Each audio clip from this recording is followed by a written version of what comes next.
Speaking of Foamy, I heard Foamy told me that Evan was bonkers over the new Batman. Bonkers for Batman.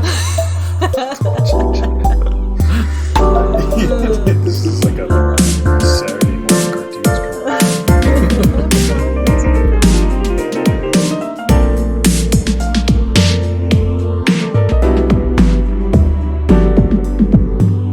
Welcome to Only the Strongest, the only Capoeira podcast that will most likely break a hip while they're trying to record this episode. Careful, Bonzinho. Don't stand up too fast, man. Get your walker. Get your bidding you bows need the off. support. It's hard to accept. Bidding bows off my lawn. You hippie. Get your bidding. I mean, that just sounds like a euphemism, really. We are Varal, Azul, Bonzinho. We're here to talk about what else but being old in Capoeira. Our last episode was about being young and new in Capoeira. It was full of optimism and hope. So now we have to do the other side. We're talking about being old, aging, the inevitable crumbling, and the entropy that enters your joints and disassembles them. This is going to be an episode all about pessimism. It's just going to be, don't get old in Capoeira. Mm-hmm. Die young. If you can find a way to get younger. Fresh Abadad really corpse. Capoeira is supposedly the fountain of youth, but I'm not feeling that lately. Maybe that's because I took a break. Now look at me. You get old. The problem, I think, is you aged while you were taking a break. Yeah. And had 2 children. So the key is if you take myself. You need to get a cryogenic freezer if you're ever going to take a break. Okay. Sorry, kids. Mommy has to go in her freezer. I'll see you in 36 hours. I won't have aged a second. I know that you will be a little bit older. Peanut butter's on the fridge. You're like the vampires in Underworld where they like leapfrog through time, you know? Yes. Hibernating. Mm-hmm. Yeah, so we did want to talk about being old in Capoeira, partially because it's relevant to our rapidly aging lives, but also because it's more about transitions in Capoeira, and if you stick around long enough, you're inevitably going to come to some kind of inflection point, whether it's just straight up your body can't do what it used to be able to do, or it's more like, okay, I have more stress going on in my life and I can't train as often as I'd like, and I'm losing elements of my game that I used to have. I'm not razor sharp anymore, that kind of stuff. It's all going to happen to you at some point, and we thought we'd take a look at what exactly can we do about this. Is there a healthy way to approach this? Can we turn our old sagging frowns upside down? To be fair, Evan, there's always a way that your body can do exactly what it used to do. The consequences are just way greater now. You know, if you want to throw that hollow back, go for it. You might not be able to move. You might not walk ever again, but you'll have that sweet satisfaction for those 10 seconds. Case in point, I was working on hollow back like a week and a half ago, and kind of kinked my back, and it just is still like a week and a half later, like very light exercise, nothing else, still feels the same as it did the next day. Okay, well, I'm gonna say back injuries are not age. What is the freaking word? I don't know. They don't. You can have those very young. I threw out my back when I was 21, first time in Capoeira. Yeah, how long did that last? A long time. I couldn't do like a lot of capoeira moves for a while. And it was because I was overtraining hollowbacks without proper technique. Those hollowbacks, they'll get you. Watch out. Gotta ease into it. That's why I never train them. Yeah, no, Too scared. I have the same struggle. I kind of begged for this topic because I'm in that transition phase. And I'm going to the gym training, be like, man, what am I going to train today? And so I'm like, what are some old things that I used to train? So I'm like pulling up a video of like 10 years ago, like, oh yeah, that looks fun. Let's try this move. And just no. It just doesn't happen. And it just hurts. And it leads me to wonder if that is something that can be fixed or how much we have to adapt our game and, you know, how to make those decisions in Capoeira. Yeah. To be real, I think you have to adapt your game at some point. I mean, everybody has to adapt their game to whatever their physical limitations are. But whether you could get that back is another thing entirely. Well, adapting the game means you're not going to get it back. Yeah. Well, I mean, I think there's some stuff that, you just got to wave goodbye to. Watch it I agree disappear over the horizon. Well, so I don't want to just say that on here because that's what everybody just says and expects and ends it. This is like, I'm here to just tell you how hard that is. Like, easier said than done. It's extremely hard to let go of, man, I physically can't move in the way that I used to or do certain things. It hurts too much. I know I'll injure myself if I push it. To accept those limitations is just hard in life, And so especially in Capoeira, something that you're loving doing that kind of movement and not able to can be very frustrating. Mm-hmm. And I never saw people go through that frustration. You just assume that's what everybody does and they accept it with grace and move on. Just like how you just assume women get pregnant and it's not a big deal and then they have a kid and life goes on. It doesn't. It destroys her. So I just feel like that's the same thing with Capoeira. I don't want to brush over this topic because I'm sure there are plenty of people that maybe even quit for this reason.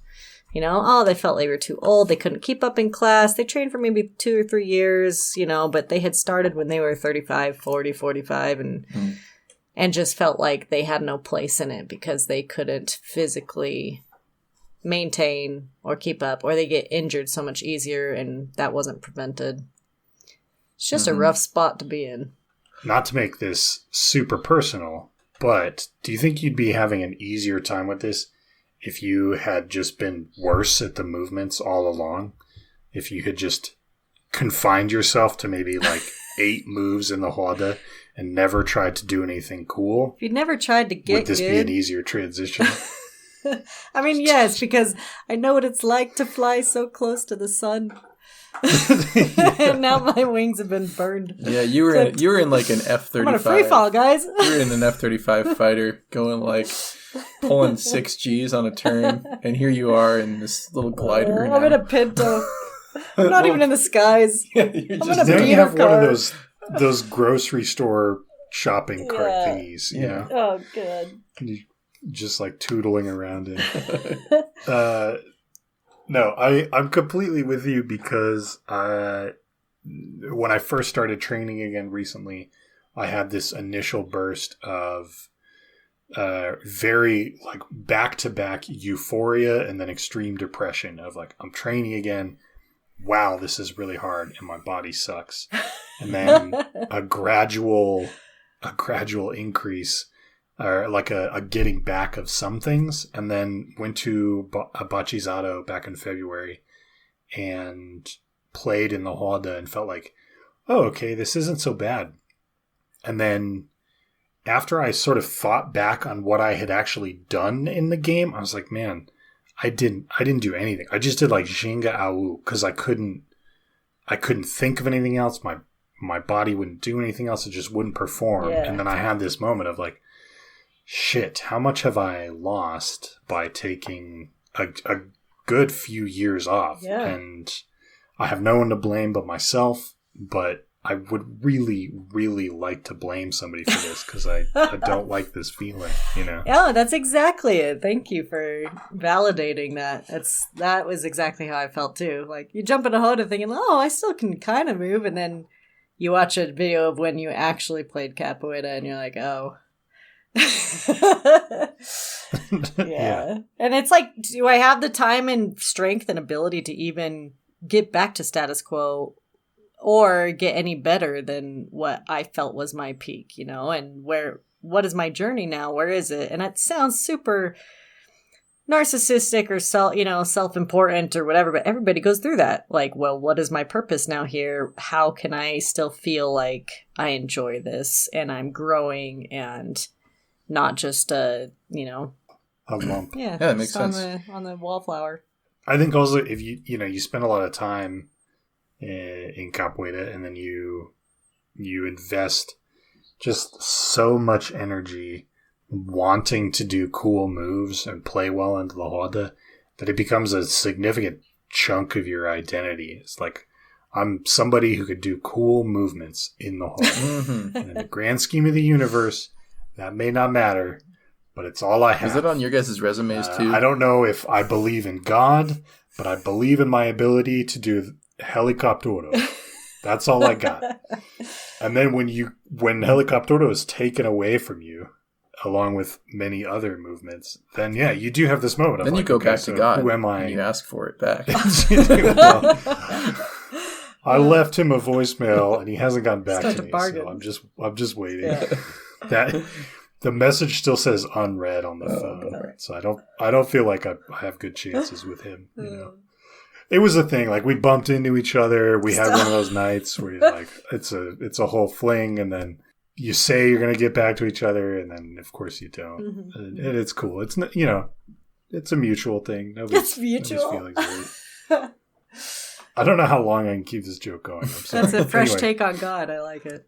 Anyway, all I wanted to say is that I agree with you. There is an element of now, what's my purpose in Capoeira, and who exactly am I in the context of this massive social movement community thing that I've been tied up in for half of my life. Yeah. So it's tough. Yeah, it's tough. And I think you're right that it can feel a little narcissistic to dwell on it, but that hopefully, everybody goes through this and it's something relatable. Mm-hmm. Yeah, and I'm sure it is, and there's maybe solutions, maybe not. It does feel nice to be validated. And I think you had a point about, I think it compounds the feeling after. It's a compounded equation here. Like, the more time you have spent dedicating yourself to Capoeira, the more butthurt you're going to be about losing a lot of that, ability or the situation changing. So I think if I had gotten into it for 2 years and then gone away and come back, I wouldn't be so frustrated or devastated knowing what it felt like to move so freely in so many different ways and then have that just shut off. Like, you just can't, you don't have those doors open anymore. It used to be in Capoeira, you learn a new move like a macaco and pay or an allergy French, and it opens 5 new doors that you'd never, been able to access, of new ideas, new sequences, new escapes, encounters, and so to have that reversed on you is very frustrating to cope with and move through. Yeah. It's also like, when you're first coming up through it and learning things and developing your skills and getting better and quicker and smoother, it feels good to just continually be progressing, I guess. And even if you get to a plateau point for a little bit, there's always like that incremental change that you feel like you're making. It's just unexplored ground because you're kind of realizing what you're capable of, what other people are capable of, what you can pull into your game. But coming back, now that you're kind of like on that road again, trying to get back to potentially where you used to be, because that is known, it feels like it's further away maybe because your horizon is just farther away. Yeah. Yeah, but I think this is really helpful for a lot of people to hear. I know, talking through this, maybe a lot of listeners will have a catharsis listening to our struggles. We can all cry together, shed a tear for our former selves. Yeah. Yeah. No, I think you're absolutely right, Case, and you sort of have to be careful how you get your food pellets from the universe that make you feel like you're being nourished. And if you decide that the way that you're going to get them is by being cool in the roda, then your days are numbered. From that moment on, there's a time limit because you can't be cool forever. It's just not going to happen. Mm-hmm. And there is such a thing as aging with grace, I'm told, but have yet to really find that for myself. Yeah, same. Well, why don't we, instead of whining on further about ourselves, why don't we talk a little bit, we'll open this up a little bit to talk more about the strategy side, because I think that there's this moment of reckoning where you're in the roda and you realize my old game I can't do anymore. It's just not going to happen. And you do have the game exposes your new weaknesses. You have to come up ways to shore that up. Mm-hmm. And most people, I think, as they get older in the roda, they have to get smarter because they can't move as fast or be as cool. So they just have to be smart if they want to win and continue to still to gain those food pellets, gain status. So that becomes the question is, how do I get smarter in the Horde? And I think it's going to be an arduous and long process, personally. Yeah, I think the best strategy is just to never quit, no matter what happens in your life. That way, you don't have to try to cope with this situation where you may have lost something less gracefully than just having trained through it for so long. But yeah, that is my question too. How do you change your game but still keep the same soul in it? The same flair, the same, the same you. I mean, same everybody attitude. Can say, "Oh, well, yeah, just pick up music and you can become a leader. You can bring the orange slices and the Capri Suns to every Hoda, and that will be your role, and you'll find fulfillment." Well, maybe not. Maybe there's a better way or a better answer. I always look at and really respect mestres that age and maintain as much of their style and their movements and their game as they can. But I agree, it's that smarter thing. And I think that really is what's going to... It's like those old men playing shogi and chess that are, they're still keeping their mind spry, even if they're not going to, do as many physical things as they used to. And Capoeira has to become that. And physically, I mean, do we talk technically about, okay, I'm not going to do a macaco and pay anymore, but I am going to try and do 5 more Paulistas every game, or, I mean, what's the solution here? Like a genuine one besides, suck it up. I don't know. Yeah, that's a good example of, like, macaco and pay on its own is kind of a flair or a fancy way to do a normal AU, right? I mean, functionally, basically the same, other than, the mind points for, attacking their own ego, your opponent's ego. But there's a lot of things like that where there are tiers to moving across the Hoda and moving your body across the Hoda. And one way might be very flashy, awesome, difficult, and difficult on your joints as well, hard on you. And the other way might be more smooth, less impact to your body. And where do you draw your own line of how flashy you want to be versus how kind to your own joints you want to be? Yeah. If that makes sense. I don't know. I think the route is not to... I think the route is maybe instead of looking inside Capoeira and looking at stuff that you've done previously for answers on how to adapt your game, now it's time to start looking outside, and it's time to do even just some YouTube research, or ideally, if you are a brave person, go take some classes in something that you haven't taken before, like take up square dance or kickball, ballet, or hip hop, or African dance, or just something, or goddamn MMA or something, like some other kind of organized movement system, and see if your body takes to that at all, and then decide, like, okay, look, these are the ways that my body moves inside, for instance, ballet. Can I take any of that to Capoeira? Not to import ballet moves into the Roda, I'm not saying that, but just saying that maybe it'll show you, here are these other avenues for your body to move. You can now explore this other stuff. And then if you're a brave person who wants to go take some classes in something brand new, maybe that one opens up something interesting, and so you could, feel a little bit optimistic about this. And then two, Azul, you were saying the process of losing one movement really closes off these multiple doors, because you lose all these other interesting interactions that you had, that maybe now you get like these 5 doors remain closed because I'm not going to get my ponte back. But now I get this one other thing, and it opens up a couple of other interactions. You sort of compensate by bringing in new stuff from the game.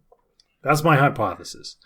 Something weird and new. I disagree. To go try. Well, no, actually, I think that what is the saying? Necessity is the mother of all invention. Yeah. And maybe that is where you learn, okay, so I can Negachiva Hole still really easily, but how is that used as an attack or used as some way to, capture the Hada and the spirit of the Hada. And I don't know. That's why new moves are invented, I feel like, too, that aren't just crazy flips and stuff. So that could be one avenue where, you feel like, oh, I can only do these 5 things. How can I reinvent these 5 things to, something that is new to me, even? Bonzinho? Yeah. I'm ready to hear it. Oh, no, I appreciate your effort on the hypothesis. I really do. It was a great effort. Just handing me the participation trophy. I disagree with it. Here you go, buddy. I think if you're going to spend time learning how you're teaching yourself how to move in different ways, I think the only way is really to train capoeira a lot and figure out what your limitations are. Get in touch with what you can do and, really try to, wrap your mind around different ways that you can move around the Hada. And I just don't think, trying a bunch of random other activities is going to necessarily teach you how to apply that to capoeira faster than, just trying to play games within your, new perceived limitations and trying to find ways to interact in capoeira with those things. So I think training live on your own and trying to find ways that you can just get comfortable moving around in your own space and then, try and apply that to when you go to Hodas, when you play with other people. I think just consistency is key there to get back into feeling comfortable and feeling like you don't have to, now consider your different options of what you used to do versus what you do now. Then it's more second nature of how you're going to move. Okay, let me bridge your 2 ideas here and say, what if what you did as a solution was train a different or opposite style of capoeira than you normally train? Like maybe your hiatus is you need to go train Angola for 6 months if you never have. I mean, I think it's always valuable. Or if you've always trained Angola. Well, I'm just saying, maybe that's a way to get over what you were and become something new by putting yourself kind of in a new spot of, I have something new to learn, and I'm going to go and figure that out. Yeah. I'm trying to marry the ideas here. I mean, I don't really see styles. Okay, shut up. It's all one capoeira. Get out of here, Bonzinho. I actually, I had a conversation with Mestre Ombrino a while ago that was about this. That's part of the reason I wanted to do this topic is because a lot of what he said was relevant to this. For anyone who's not familiar, Mestre Ombrino he's out in New York. He's, I think, in his 60s, maybe early 60s. He runs a school in Manhattan somewhere, I think. And he was talking about how he got started when he got started in capoeira. He loved the fast, violent games. That was what he wanted to do, was just go in and fight guys. And the group that he initially started with, that was what they valued. And then he said he was in Brazil for a while, and his group would go and do these street rodas, and this other group would show up coming from Mestre No, who's kind of a Angoledo up there, sort of on par with João Grande and Cobra Manza, those other big names. And Ombrino said that watching the guys that he thought were so good at this super fast and violent game, he realized that they couldn't really interact with the folks coming from Mestre No's side, who had more of a contemporary Angola style. And he realized that these guys were really good inside of just this one little universe, and it wasn't going to be enough. And he said that coincided with as he was also starting to get a little bit older and starting to think about how do I train capoeira sustainably for myself? How do I not always get hit in the face, every time I go into the hall or walk away with, bruised ribs or something.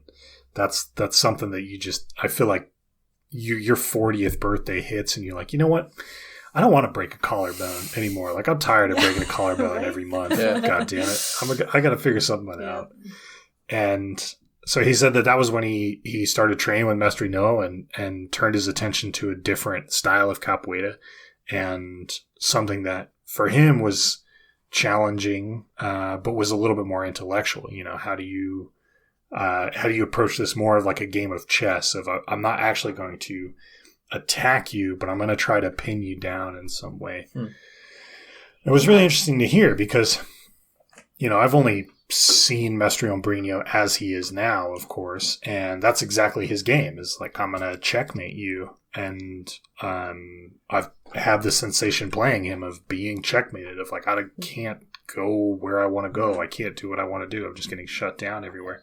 So it's interesting to hear him talk about how much he loved, the violent games, the fast games, and the acrobatics.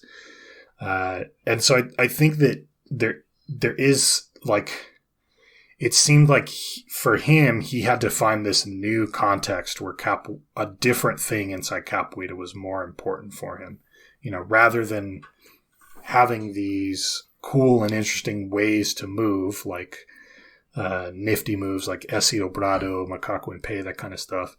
Can we find something that is a little bit deeper that we all each individually really love about capoeira? And you can say, oh, okay, this is actually what I want to pursue. It's not the particular movements that I like. It's this other deeper thing, this wider context that I can really attune myself to. I haven't found that wider context for myself, so I don't have any answers, but it just is in my head while we were talking about this. Yeah, I just I don't know why you waited 25 minutes to answer the question. Since you apparently had it the whole time. That was a great answer. You've been holding out on us. I'll thank Mr. I Ombrino. confess that I kind of forgot about that until now. Like, I had it in my head before we started recording. You just wanted to see us flounder for a while on the idea. I actually, this is often. That's a really good point, Evan, because I think from what I brought up earlier of kind of like losing that drive to, because you kind of know what the end goal is, so it feels further away. But if you kind of stray off of that initial path that you had, you trained for a long time, you got to this one point on this path, and that was, the culmination of all of your experience and style training and personality in capoeira. But, as you're coming back up to that, if you're kind of trying to retrain to get to that point, if your body's different, if your personality is different, you're not going to get there. And trying to find something else that is more in tune, or maybe not in tune, but even different, or just something that you have not explored before. Yeah. Is more exciting, and you're going to feel that drive and kind of that pull, getting those capoeira food pellets as you go. It's just going to be a whole new experience. It's like a whole new art form. Yeah, I do think that's a really awesome story from Mestre Ombrino. And I do think that's the answer. That is, when you think about the specific aspect that you loved that drove you to capoeira, if it is something that is something physical and you feel like you're not going to be able to attain that again, if you think deeper to why, though, do I enjoy that? What is it doing for me, maybe emotionally or spiritually or, what have you, then you can find another way to feed that desire or that drive that is, really the cause of your actions in the hada. Does that make sense? Mm-hmm. Yeah, it does. It's well said. Oh, yeah, and sort of along with this, another thing I was going to say is that unrelated to the podcast, I work for a company that does studio business management stuff, and we have a bunch of capoeira studios as our clients. So we're trying to build some stuff that will help capoeira studios. And in the process, we've done some interviews with some studio owners and some instructors over the past couple of months. Maybe talked to about 10 or so instructors. They're all in the United States, but they're all kind of spread across the country. And we initially thought, let's talk to these folks and see like what would be helpful to you as a studio owner in kind of a business sense. And expecting things like, well, I want to learn about how to run ads on Google, blah, blah, blah. But instead, it was everyone had a slightly different answer about what they thought would be helpful for their studio. But it was really clear that what they wanted for their studio was also what they wanted for themselves. It was always like, this business is my life. I'm not in this to make money. I knew that capoeira was not going to make me rich. I'm doing this for my own personal, spiritual, emotional fulfillment. And so what I want out of my studio is the same thing as what I want out of life. And some people wanted to have more of a cultural aspect to their studio. Like they wanted to be able to have kind of like what you imagine Salvador to be in their own local town, you know, in the Midwest somewhere. And some people wanted to have regular music classes where they could collaborate with the local college to bring in people who speak Portuguese to help do the music, and then talk to local art or local musicians who then would come in and collaborate, that kind of thing.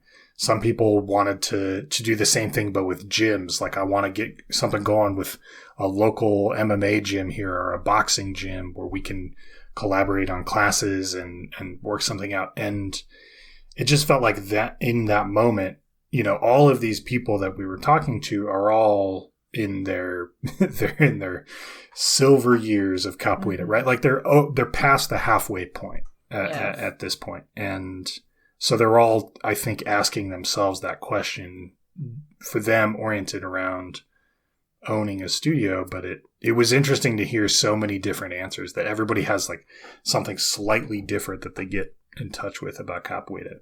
I know that it's a very obvious and trite thing to say that capoeira offers something for everybody, but it was a really tangible demonstration of that, and a good reminder.